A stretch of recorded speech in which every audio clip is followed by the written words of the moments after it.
sorcière de la rue Mouffetard. Il y avait une fois, dans le quartier des Gobelins, à Paris, une vieille sorcière affreusement vieille et laide, mais qui aurait bien voulu passer pour la plus belle jeune fille du monde. Un beau jour, en lisant le journal des sorcières, elle tomba sur le communiqué suivant. « Madame, vous qui êtes vieille et laide, vous deviendrez jeune et jolie. Et pour cela, mangez une petite fille à la sauce tomate. » Et plus bas, en petites lettres.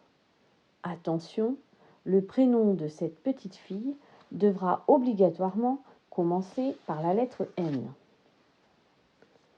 Or, il y avait dans ce même quartier une petite fille qui s'appelait Nadia.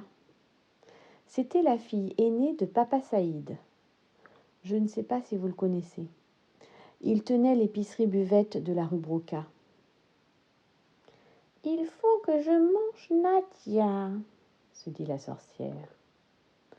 Un beau jour que Nadia était sortie pour aller chez le boulanger, une vieille dame l'arrêta. « Bonjour, ma petite Nadia. »« Bonjour, madame. »« Veux-tu me rendre un service ? » ?»« Lequel ? » ?»« Ce serait d'aller chercher pour moi une boîte de sauce tomate chez ton papa. Cela m'éviterait d'y aller. Je suis si fatiguée. » Nadia, qui avait bon cœur, accepta tout de suite. Sitôt qu'elle fut partie, la sorcière, car c'était elle, se mit à rire en se frottant les mains. « Oh, que je suis maligne !» se disait-elle. « La petite Nadia va m'apporter elle-même la sauce pour la manger. » Une fois rentrée chez elle avec le pain, Nadia prit sur le rayonnage une boîte de sauce tomate et elle se disposait à repartir lorsque son papa l'arrêta. « Hé, où vas-tu comme ça ? » ?»« Je vais porter cette boîte de sauce tomate à une vieille dame qui me l'a demandée. »« Reste ici, » dit Papa Saïd. « Si ta vieille dame a besoin de quelque chose, elle n'a qu'à venir elle-même. » Nadia, qui était très obéissante, n'insista pas. Mais le lendemain, en faisant les courses, elle fut pour la seconde fois arrêtée par la vieille. « Eh bien, Nadia, et ma sauce tomate ?»« Je m'excuse, » dit Nadia, toute rougissante. « Mais mon papa n'a pas voulu. Il dit que vous veniez vous-même. »« C'est bon, » dit la vieille. « J'irai. » Le jour même, en effet, elle entrait dans l'épicerie. « Bonjour, monsieur Saïd. »« Bonjour, madame. Vous désirez ? » ?»« Je voudrais Nadia. »« Hein ? » ?»« Oh, pardon, je voulais dire une boîte de sauce tomate. »« Ah bon ? Une petite ou une grande ? » ?»« Une grande, c'est pour Nadia. »« Quoi ? » ?»« Non, je voulais dire, c'est pour manger des spaghettis. »« Ah, bien, justement, j'ai aussi des spaghettis. »« Oh, ce n'est pas la peine, j'ai déjà Nadia. »« Comment ? » ?»« Excusez-moi, je voulais dire les spaghettis, je les ai déjà chez moi. »« En ce cas, voici la boîte. » La vieille prit la boîte, la paya, puis, au lieu de partir, se mit à la soupeser. « C'est peut-être un peu lourd. Est-ce que vous ne pourriez pas... » « Quoi ? » ?»« Envoyer Nadia la porter chez moi ? » Mais Papa Saïd se méfiait. « Non, madame, nous ne livrons pas à domicile. Quant à Nadia, elle a autre chose à faire. Si cette boîte est trop lourde pour vous, eh bien, tant pis, vous n'avez qu'à la laisser. »« C'est bon, » dit la sorcière, « je l'emporte. Au revoir, monsieur Saïd. »« Au revoir, madame. » Et la sorcière s'en fut avec la boîte de sauce tomate. Une fois rentrée chez elle, elle se dit « J'ai une idée.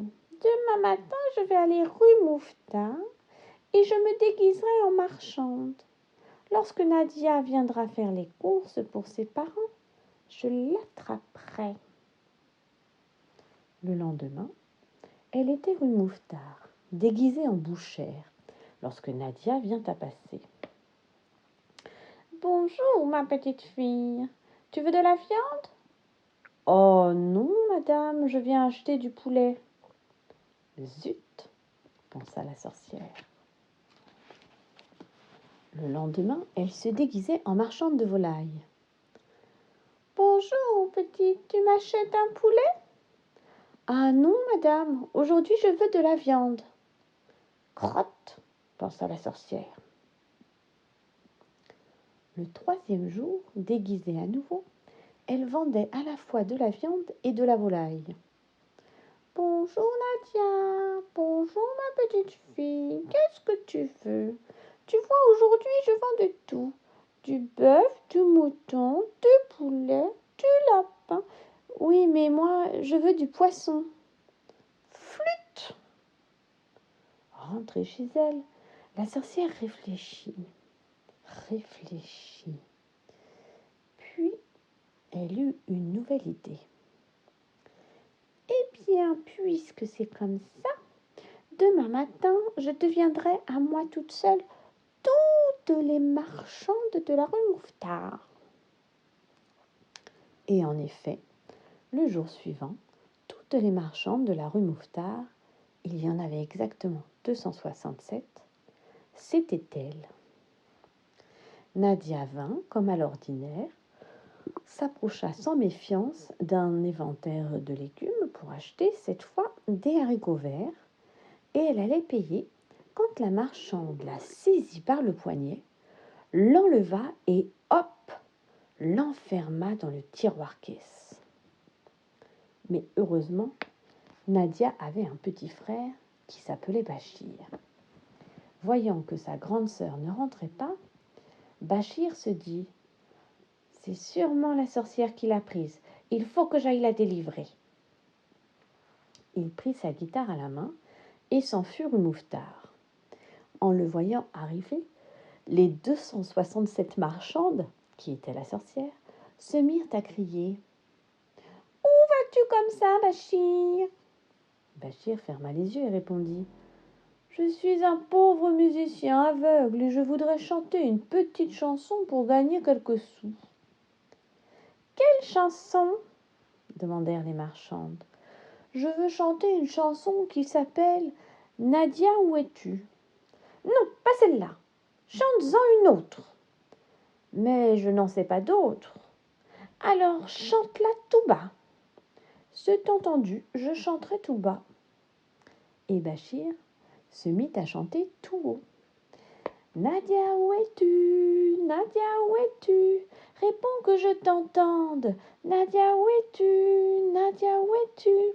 Car je ne te vois plus. » « Moins fort !» crièrent les 267 marchandes. « Tu nous casses les oreilles !»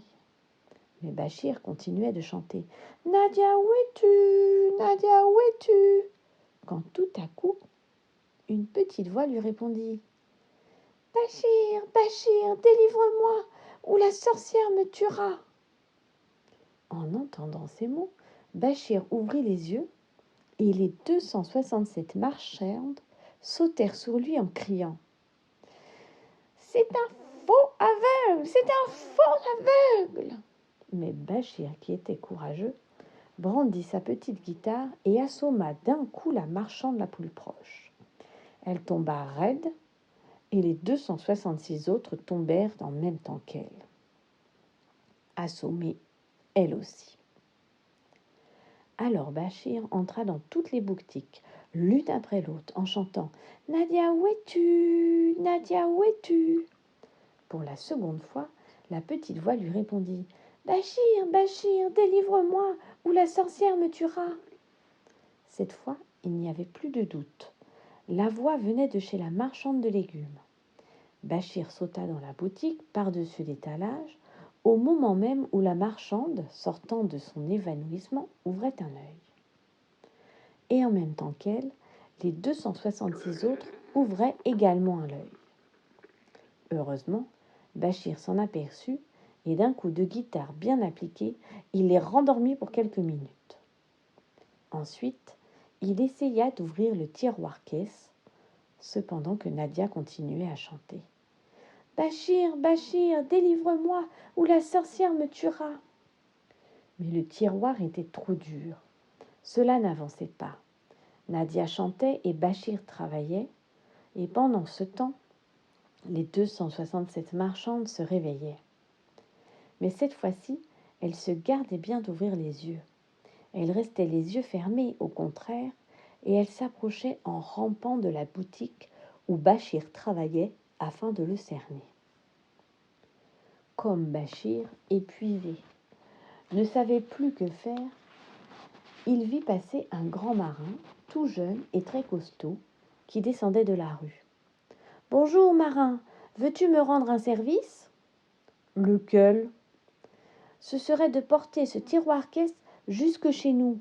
Ma sœur est enfermée dedans. »« Et qu'est-ce que j'aurai comme récompense ?»« Tu auras l'argent et moi j'aurai ma sœur. »« D'accord. » Bachir souleva le tiroir-caisse et allait le passer au marin quand la marchande de légumes, qui s'était approchée tout doucement, l'attrapa par le pied et se mit à glapir. « Ah, brigand, je te tiens !» Bachir perdit l'équilibre et laissa échapper le tiroir-caisse.